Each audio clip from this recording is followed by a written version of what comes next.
The United Nations General Assembly has a new resolution. Let's tell you first what it says. Every time a permanent member vetoes something, they must give a reason for it. How does this work? The United Nations Security Council has 5 permanent members: the United States, the UK, France, Russia and China.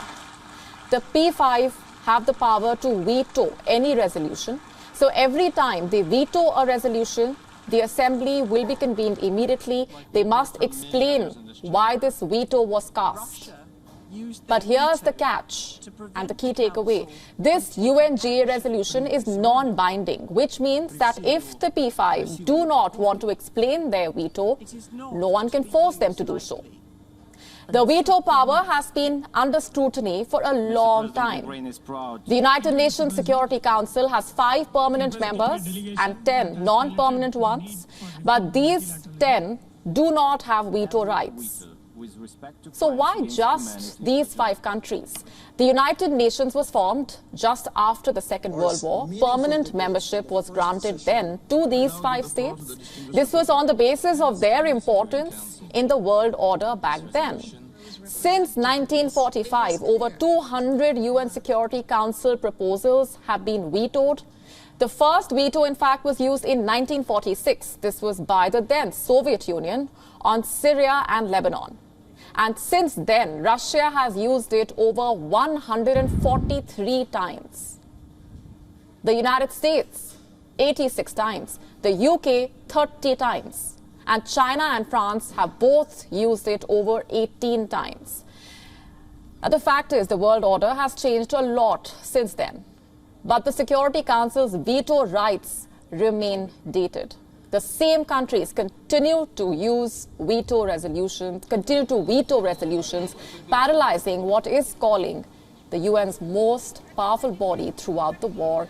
The UNSC has been a sitting duck, with vetoes cancelling any chance for meaningful action. Now, will the new resolution mean that the P5 will use its veto powers less? Well, that is highly unlikely, given that it is non-binding. These 5 can easily get away without any explanation. And this is a point that India raised today. New Delhi has called this new resolution a piecemeal initiative. It says the resolution ignores the root cause of the problem. When a group of pro-reform member states, including India, had moved a similar such initiative nearly a decade ago, which also called for an improvement in the working methods of the Council, we were accused of promoting a piecemeal approach to UN Security Council reform. It is therefore ironical that the same set of member states who argue vociferously against piecemeal reform in the IGN are today themselves supporting a piecemeal initiative which ignores the root cause of the problem. What India essentially wants is a more representative council, one that includes more underrepresented voices. New Delhi says that either all members should have veto power or no one should have it. We regret the lack of inclusivity in the manner this resolution was put forth.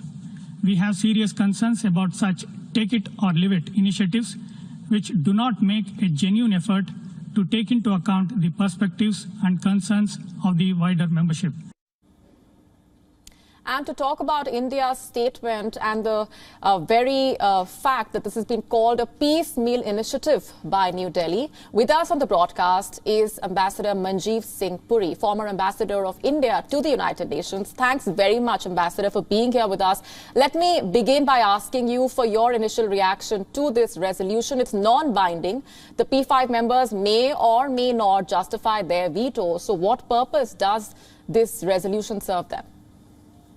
Thank you very much.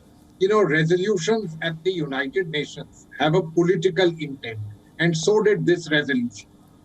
A small country, Liechtenstein, piloted the resolution, and the co-sponsors included Britain, France, and the United Kingdom. And what exactly is the purpose here? In the context of Ukraine, it sort of shows the Russians and the Chinese in bad light. What do you think was our real issue? By the way, the resolution has been adopted with consensus. Everybody has made their point. You are absolutely right. General Assembly resolutions are non-binding. But there's a political signaling which is taking place, which is a kind of, let me put it like this, and a further attempt to name and shame Russia. Now, why did we say this was a peace deal? Because what is it dealing with? The crux of the matter at the UN Security Council is that it reflects a world of post-1945 and not the world that exists today. Moreover, this world is iniquitous because 5 countries have managed to get for themselves from those days a veto power which blocks the United Nations from undertaking any meaningful activity in truly serious matters, including the one between Ukraine and Russia. And so, therefore, instead of going for the more important elements, which is its expansion, its recasting, these kind of measures are laid. But look, this is par for the course. The United Nations is a political body and countries seek to make political points. Liechtenstein is a small little country. It, in a sense, reinforces their relevance in the game, but they also bat for others, which is quite obvious. We have to say what is in our interest, and that's exactly what our Deputy Permanent Representative said in the UN General Assembly. Right, Ambassador, taking a cue from what you just said, the very need for the United Nations to keep up with the times has been dragging its feet when it comes to these much-needed reforms. India has said, give veto power to all members or no one. There's also the issue of the expansion of the Council, which has been a long pending demand. If you can just highlight for our viewers the very significance of these reforms that India has been pushing for. Well, the most fundamental reform is that the Council should reflect the world as is today, i.e. contemporary reality. So let me leave this thought with your viewers, and this is being put a bit provocatively. If supposing 5 top countries of the world were to be chosen today, would you think that the 2 European members would qualify? I don't think most people would agree with that. This being the situation, the fact of the matter is that the so-called victors or those who are important in 1945 continue to have the greatest effort.